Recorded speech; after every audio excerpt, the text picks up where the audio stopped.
Hello, I'm Annette Young and welcome to the 51%, a show about the women who are reshaping our world. Coming up, loud and proudly wearing the colour pink, we meet the American women activists who are taking a stand against war. Also, India is back in the headlines again after the gang rape of a foreign tourist, but are attitudes towards sexual violence changing?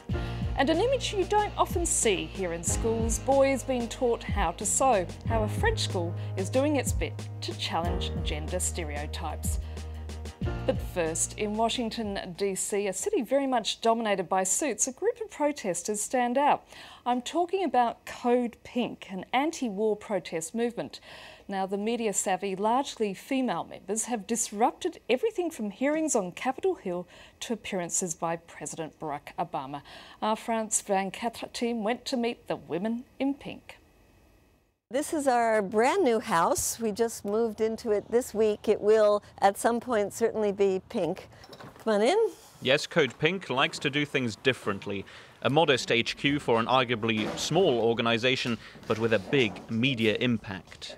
And the predators of the world. Code Pink protests happen where the cameras are, against the NRA after Newtown, against a military intervention in Syria, against the NSA, and against drones by interrupting the president himself. You got to let me speak. I'm about to address it. Commander-in-Chief. Let me address it. Close Guantanamo today. Why don't you let me address it, ma'am? Those 86 prisoners. Why don't you sit down and I will tell you exactly what I'm going to do. Today. This is where and how the media impact of a protest is calculated by 5 women on this day, the motto of Code Pink being Women for Peace. We think most of the world is run by men, and men certainly lead us into wars, and men are certainly the ones that, for the most part, are fighting the wars. And so we think we have a better chance at working for peace if it's led by women. Medea Benjamin co-founded Code Pink in response to George W. Bush's war on terror. The funding comes from private donations, $250,000 per year.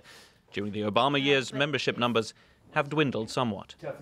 We can make a lot of noise, and of course being visible in our pink helps a lot.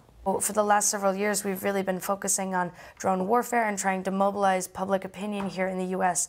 To not look so favorably upon drones. The closure of the Guantanamo Bay prison camp is also one of Code Pink's demands and part of its anti-war message, a message that can be sent by men too. Somewhat like this, and it really, if you want to get wild. In 12 years, the group has made many a headline, for example, by getting a protester over the White House fence. This was last summer. We know people in Congress. We are able to confront them. They listen to our message because it is a women's organization, because we're not afraid. We don't live in fear. And these women have gone around the world, gone to Afghanistan, Iran, to get the women's message out. And this is a message that needs to be heard worldwide.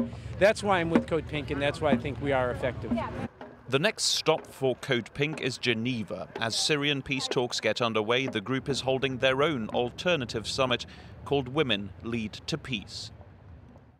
And that report by Philip Crowther in Washington. Joining me in the studio now is Ingrid Terwott, the South Asia editor at Courrier International, a French weekly that focuses on world affairs. Now, Ingrid, in a moment we're going to talk about the ongoing problem in regards to sexual violence in India. But first I want to ask you about your reaction to the story that we've just seen there. Now, they are very out there protesters, very much in the similar vein as, say, Femin, women who bare their breasts.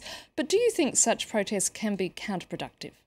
Well, it's a very logical and very common question to ask about agitprop. What I'd like to say is that the point of this organisation, Code Pink, and other similar organisations, is to raise awareness. And the very fact that we're here in the studio talking about it after showing these images show that they are succeeding in some way. We are talking about them, so they are not completely, at least, counterproductive. On the contrary. But do you think they turn people off? Possibly.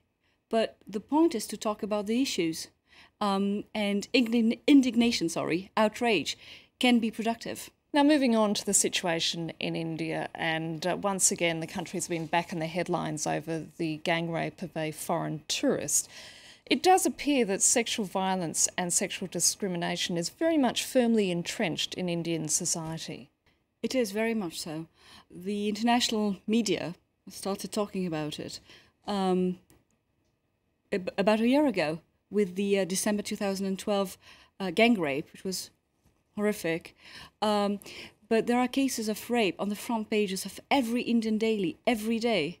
And now, recently, there's this, the case of this Danish woman being gang raped in Delhi. But sexual discrimination runs even much deeper. It starts even before birth. Female feticide and infanticide is a common practice all through India. Or almost all through India. The thing is, with India, it's very difficult to talk about Indian society. To be more accurate, one would need to talk about Indian societies. The reality varies greatly for women, whether they are in Kerala, in the south of India, or in Punjab, in the north. The level of discrimination varies greatly. So what needs to be done? I wish I could give you a very straightforward answer. A lot of things need to be done, and a lot of things are being done. It's not as if, Indians or the Indian government or the Indian civil society were completely passive about this topic. Not at all. There are a number of NGOs, for instance, who are trying to do things to help girls, children, female children particularly, to have an education. That's one way to approach the issue. The other issue would be, the other way to approach it would be to give a sum of money to parents who are expecting a baby girl, and encourage them to have it, and then to register that girl in school. Another way to do it would be to have a pension system, so that the future of the elderly, or the fate of the elderly, is not in the hands of sons and male offspring. So that's for the positive side. But the funds allocated by the government for female empowerment, and that's about 10 billion rupees. That was a year ago that this sum was allocated, and it's not been used. I'm afraid we're going to just have to leave it there for a moment, but there's a story here, Ingrid, that I think you'll probably be interested in, because I understand you've got 2 young sons currently being educated at French schools. And there's one school in Normandy that's trying to close the gender gap by challenging its pupils to rethink stereotypes. It's encouraging boys to get involved in activities traditionally associated with girls. And the result is that the sewing class now has more boys than girls, as Kate Rousseau reports. Jan helps his mother do the housework. It's pretty when it shines. A literacy class with a hidden agenda. This group of 9- and 10-year-olds are being asked to identify male and female stereotypes within a text, and whether they resemble life in their own homes. Let's look at who does which jobs in your house. In this class, the answers speak for themselves. In my house, everything's good. My dad is usually on the computer, my mum does the cleaning. Well, Mum does more housework. And Dad, sometimes he does the ironing. He's usually on the computer. The teacher is trying to get the children to think by themselves without straying too far off topic. His ideas come from a training session that gave a new perspective on gender stereotyping. It's not about having discussions on neutrality and sweeping over the difference between men and women or boys and girls. We want to open their minds to the idea that children and adults can do anything they want. They shouldn't stop themselves doing what they want just because they're male or female. In this school, it's the students who decide what activities they want to do. The sewing class has as many boys as it does girls, although the boys needed a little more encouragement to get involved. The embroidery class has picked up as we've gone along. At the beginning, there were more girls than boys, whereas now we've got 3 or 4 girls and the rest are all boys. The teachers' work may stop at the school gates, but these children are taking the idea of gender neutrality home to their families and beyond. Ingrid, given what you've just seen there, and given that you're also a mother of 2 young sons, how difficult is it to raise them so that they view women as being equal? In a way, I think it's simpler to explain to 2 little boys that women and men are equal than it would be to explain the same thing to men, to grown-up men. But to give you a very personal example, when we were in India, because we used to live in India, my eldest son, who was then about 4 years old, told me that women cannot fight. So I went out of my way to tell him stories of great Indian female fighters, the Jhansi Ki Rani, for example, and he was astonished. No one had told him yet.